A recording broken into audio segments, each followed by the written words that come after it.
Hai gorgeous, welcome to my place. Terima kasih sudah mengklik video ini.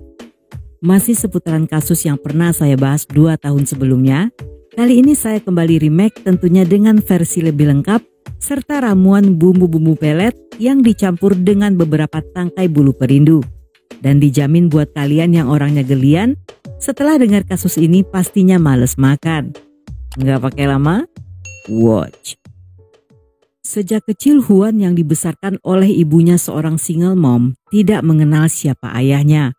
Walaupun masyarakat sekitar terlihat santai, tetapi mereka tahu jika ibu Huan yang bekerja sebagai belalang sembah seringkali pulang dengan membawa banyak pria yang tentunya merupakan pelanggannya. Walaupun hal tersebut tidak lazim, tetapi apalah daya karena wanita itu tidak punya cara lain untuk menghasilkan uang. Sehingga dia memilih cara yang cukup ekstrim. Selain profesinya yang tidak biasa, wanita itu sepertinya juga punya keanehan. Setiap kali dia melakukan happy ending dengan para klien, dia akan memaksa Huan untuk menonton adegan yang saya tebak pastinya nggak seindah adegan yang dibintangi oleh Maria Ozawa. Di balik semua itu, ibunya juga suka memaksa putranya untuk memakai pakaian wanita. Akibatnya, Huan pernah beberapa kali dilecehkan oleh pria-pria dewasa yang saya jamin pasti rada sakit jiwa. Huan yang kurang perhatian selama ibunya bekerja dititipkan pada seorang wanita yang bertugas mengasuhnya. Namun alih-alih menjaga dengan baik, wanita itu juga ikut melecehkan hingga masa kecil Huan tidaklah seindah masa kecil anak-anak pada umumnya. Karena seringnya menyaksikan adegan syuting ibunya dengan para klien-klien tersebut, membuat psikologis Huan jadi terganggu. Dan dia semakin menderita ketika pada usia 10 tahun terjatuh dari tangga yang mengakibatkan Huan menderita cedera otak serta traumatis yang parah. Sejak saat itu sikapnya mulai berubah. Dia menjadi lebih tertutup dan tidak suka bersosialisasi. Di masa remaja hingga dewasa, dengan pendidikan seadanya, Huan seringkali berganti-ganti pekerjaan yang semuanya tidak bertahan lama. Walaupun dulunya bercita-cita ingin masuk militer, tetapi entah apa yang terjadi, Huan tidak pernah berusaha untuk melakukannya. Huan pernah menikah dengan seorang wanita yang identitasnya dirahasiakan. Tetapi tidak lama setelahnya, sang istri kabur meninggalkan Huan dan tidak diketahui apa penyebabnya hingga wanita itu melarikan diri.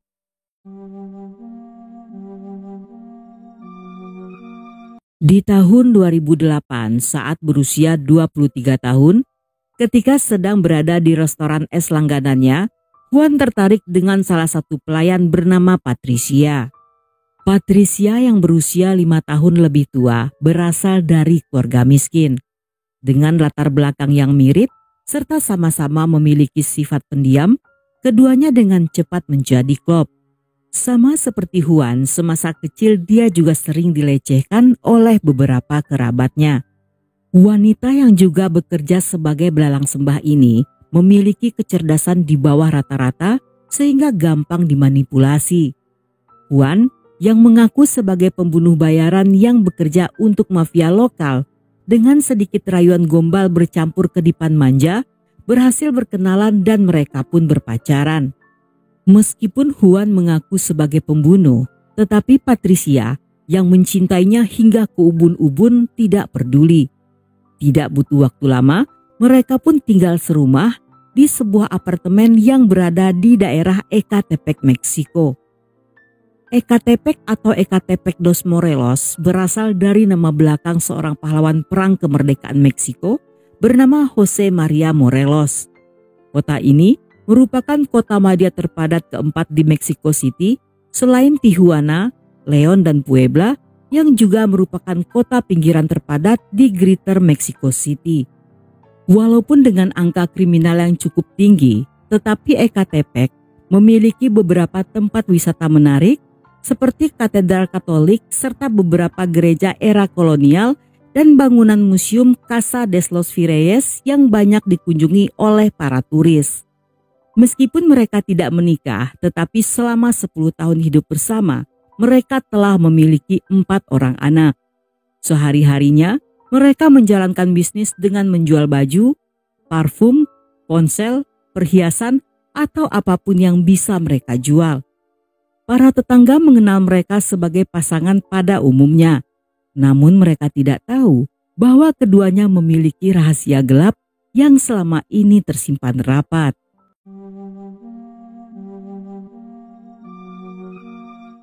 Juan pria yang memiliki fantasi aneh. Dia seringkali berhayal untuk memperkaos wanita dan setelahnya melenyapkan mereka. Ketika mengetahui hal ini, Patricia justru mendukung, bahkan ikut membantu dan bertugas untuk memikat para korban dengan berbagai cara. Korban pertama seorang wanita berusia 22 tahun yang ditawari untuk menjadi pembantu rumah tangga. Patricia meminta wanita itu datang ke rumah untuk melakukan wawancara kerja. Ketika korban tiba, dia dibawa ke kamar mandi yang di sanalah lehernya dilukai dan dalam kondisi sekarat, diperkaos berkali-kali, dilenyapkan, dan sisanya akan saya tulis di kolom komentar yang dipin. Saat kejadian berlangsung, Patricia menunggu di luar rumah sambil menjaga anak-anaknya agar tidak ada yang masuk ke dalam rumah. Korban kedua merupakan Abigail, tetangga sebelah rumah yang suka mabora menggunakan lem. Juan memancingnya datang ke rumah dan berjanji akan memberi uang. Sama seperti korban sebelumnya, gadis itu juga mengalami hal yang sama. Namun kali ini, Patricia ikut membantu dengan memisah-misahkan tubuh sang Abigail dan memasaknya sebagai lauk dengan menggunakan banyak cabai. Untuk beberapa bagian yang tidak mereka butuhkan, akan diberi sebagai makanan hewan peliharaan dan bagian hati akan diberikan pada anjing mereka. Sedangkan sisa yang tidak terpakai, mereka buang di sebuah lahan kosong yang berada di lingkungan perumahan tersebut. Dengan pola yang sama, selama beberapa tahun ke depan, mereka berhasil mendapatkan korban dari Facebook atau berkenalan secara langsung. Sebagian wanita-wanita itu berhasil ditipu agar datang ke rumah dengan alasan akan diberi baju untuk anak-anak mereka atau ditawari membeli handphone baru dengan harga yang sangat murah. Hingga satu waktu, pasangan ini kembali mendapatkan korban yang membawa seorang bayi. Setelah melenyapkan wanita itu, mereka menjual bayinya yang masih berusia 2 bulan pada orang lain. Dan wanita inilah yang menjadi korban terakhir mereka setelah polisi mendapatkan laporan tentang hilangnya 3 orang wanita di bulan April, Juli, dan September.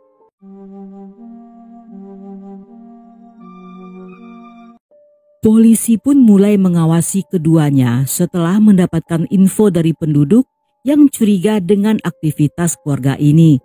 Menurut beberapa orang serta berdasarkan pelacakan lokasi ponsel, ketiga korban terakhir kalinya terlihat di rumah Juan dan Patricia. Polisi preman yang bertugas di lapangan mulai bersebaran di seputaran area tersebut untuk mengawasi pasutri ini. Ada yang menyamar dengan jualan cilok sambil bawa HP, ada juga yang dagang bakso tapi malah cuek aja sama pembeli. Dan di ujung gang ada yang lagi jualan tape uli sambil tiap sebentar pelangap-pelongo sana sini. Setelah seminggu mengawasi rumah tersebut dengan ketat, pada tanggal 4 Oktober 2018, polisi yang sudah tidak mandi berhari-hari berhasil menangkap basah Juan yang saat itu sedang berada di jalanan sambil mendorong sebuah kereta bayi. Saat kereta tersebut diperiksa, di bawah tumpukan selimut serta kantong plastik, tersembunyi banyak potongan sisa-sisa manusia yang akan dibawa untuk dijadikan makanan ternaknya. Ketika rumahnya digeledah, polisi kembali menemukan banyak sisa-sisa lainnya yang dibuang dalam tong plastik besar dan ditutupi beton pada bagian atasnya. Untuk bagian-bagian yang akan mereka makan, ditemukan tersimpan dalam freezer yang dipacking menggunakan plastik. Sedangkan di bagian dapur terdapat plastik semen dengan isi yang sama dan mereka menunggu waktu yang pas untuk membuangnya agar tidak ketahuan oleh orang lain. Dalam interogasi, Juan mengaku telah melenyapkan sekitar 20 korban, sedangkan Patricia hanya mengakui sebanyak 10 korban. Mereka membuang sisa tersebut di dekat lahan kosong dekat rumah mereka yang biasa digunakan sebagai tempat parkir dengan harapan akan dimakan oleh hewan liar. Di sana, polisi berhasil menemukan beberapa tulang milik korban yang berhasil diidentifikasi melalui tes DNA. Namun berdasarkan pengakuan Huan, dia juga telah menjual sebagian tulang-tulang tersebut seharga 1,1 juta per tulang pada praktisi ilmu hitam yang menggunakannya sebagai persembahan dalam ritual. Sedangkan tengkorak kepala dijual dengan harga yang lebih tinggi. Bagian-bagian inti dari organ tersebut akan dimasukkan dalam botol berisi cairan pengawet yang tidak diketahui entah untuk apa. Untuk bagian kulit dijadikan sebagai pupuk tanaman, sementara sisa tulang yang tidak terpakai dibuang oleh Patricia di sebuah kawasan yang tidak jauh dari rumah mereka.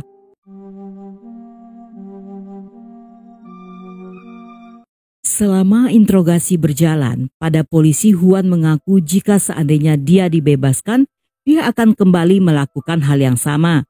Saat diperiksa oleh psikolog, mereka menyatakan jika pria itu menderita gangguan kepribadian, psikopat, serta psikosis, tetapi dia masih bisa membedakan mana yang benar dan salah.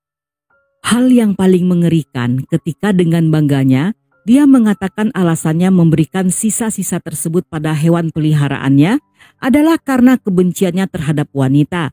Dan dia lebih suka jika hewan-hewan tersebut memakannya daripada dia harus menghirup oksigen yang sama dengan para korban.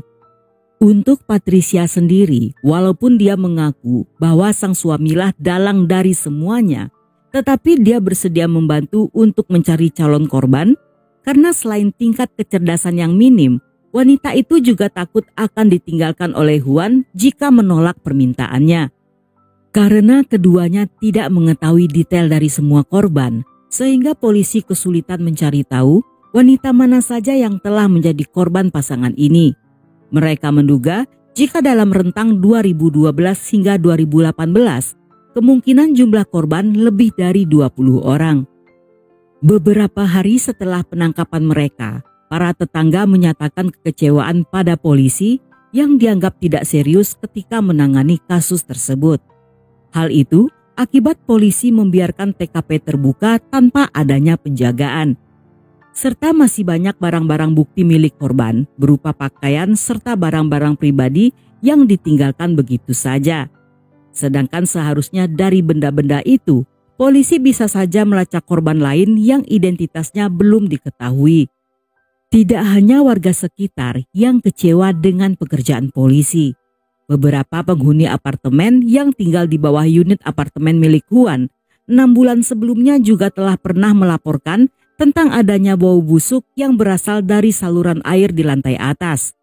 Tetapi tidak satupun pihak pemilik gedung atau polisi yang berusaha untuk memeriksa. Mereka menduga bau tersebut terjadi ketika Huan dan istrinya sedang membersihkan para korban. Dalam persidangan, Huan dan Patricia masing-masing divonis hukuman penjara selama 327 tahun, yang artinya mereka tidak akan pernah meninggalkan tempat tersebut. Untuk keempat anak pasangan ini tidak ditemukan beritanya di artikel, tapi jika mengingat latar belakang kedua orang tua mereka yang sama-sama berasal dari keluarga berantakan, kemungkinan mereka semua telah dikirim ke panti asuhan.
Dan sampai di sini dulu cerita kita kali ini. Semoga kalian suka dengan ceritanya. Jangan lupa subscribe, like, komen, dan share sebanyak-banyaknya ke media sosial kalian.